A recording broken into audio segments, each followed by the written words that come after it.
While there are many reasons to love the iPhone 12 Pro Max, I just don't enjoy using it. And in this video, I'm going to tell you why. I'm Gary, this is FoxTech. Let's go. No messing around here, the design is great and awesome to look at, but with a 6.7 inch display, it's very big, maybe too big. On the surface, it's not massively bigger than other phones like the Note 20 Ultra or the iPhone 11 Pro Max.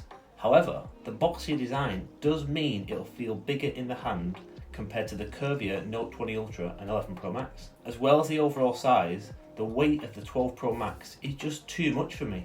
Honestly, at 228 grams, this thing is heavy. And it's the thing that's put me off the 12 Pro Max the most. It actually hurts my hands at times. Yeah, it's big, but it's the size combined with the weight that makes it really hard to use with one hand. It's ever so slightly thinner than the 11 Pro Max, but a tiny bit wider and slightly taller. Some people will love it and just want the biggest iPhone that they can get, so this is perfect for them. But it's not for me. To put it into perspective a little bit, the Note 20 Ultra is a big phone, and it weighs 204 grams with a 6.9 inch display. The iPhone 11 Pro Max is 226 grams, but it has a curvy design so it's easier to hold and manage in one hand. The OnePlus 8 Pro weighs in at 199 grams, and it's curvier so it's even easier to manage, yet it comes with a 6.78 inch display. The weight combined with the boxier design and the width of the 12 Pro Max is just not a good combo. Add the Apple Silicon case into the mix and it comes to a combined weight of 328 grams. The Pixel 5 that I was using before this weighs 151 grams, and I used that without a case, so it was less than half the weight of the 12 Pro Max in its silicon case. This Pro Maximus is pretty damn hefty. The huge size does mean that the battery life has been really impressive. There's no issues when it comes to battery at all. It's been great, lasting me all day without any problems, and this is the main reason I'd want to keep it. It's been an absolute beast and I can't seem to kill it in one day. But the massive screen isn't taken advantage of, even compared to the 12 mini. What can you do on the 12 Pro Max that you can't do on the 12 mini in terms of iOS? Not a lot. Everything is just bigger on the display. There's no split screen multitasking like there is on iPadOS or on Android, and there's no Apple Pencil support. It would have been great to see a differentiating factor utilising the screen size of the 12 Pro Max.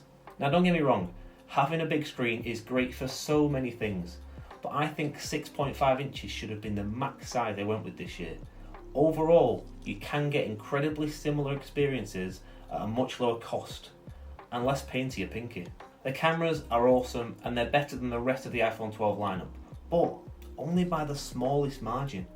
You can check out loads of comparisons across YouTube. All other iPhone 12s this year have awesome cameras too. The improvements in the Pro Max come mainly in low light and night shots, but for the majority of cases, unless you compare the photos side by side, and even if you did do that, it's incredibly hard to find differences in the camera between the £699 12 mini and the £1,099 12 Pro Max. So I don't think it's worth it spending the extra on the Max for the camera alone.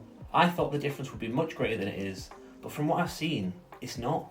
This could improve over time once Apple improve their software and image processing on the Pro Max, but we'll just have to wait and see.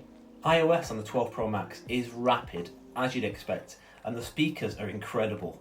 Honestly, I think the speakers are great, especially coming over from the Pixel 5. The 12 Pro Max is really loud and full sounding, no tinny noise at all, and watching videos is an absolute joy. I've got no problems with how the phone generally works. It's iOS and we know what we're getting. For me, the problems lie in the size and the weight. Most people, including me, are going to be putting a case on it because it's not easy to manage in one hand, so accidents could happen. But then it makes it even bigger and heavier. So I'm going to send the 12 Pro Max back because as great as the screen and the battery life are, I can get an extremely similar experience from either the 12 mini or the regular 12. I did return the iPhone 12 after using it for a couple of weeks, but I can see myself using that or its baby brother instead of this because this one is too Max and not enough Pro. If you liked what you saw, then don't forget to smash that subscribe button and drop a like on the video. I'd really appreciate it. Thanks for watching. This was FoxTech and I'll catch you on the next one.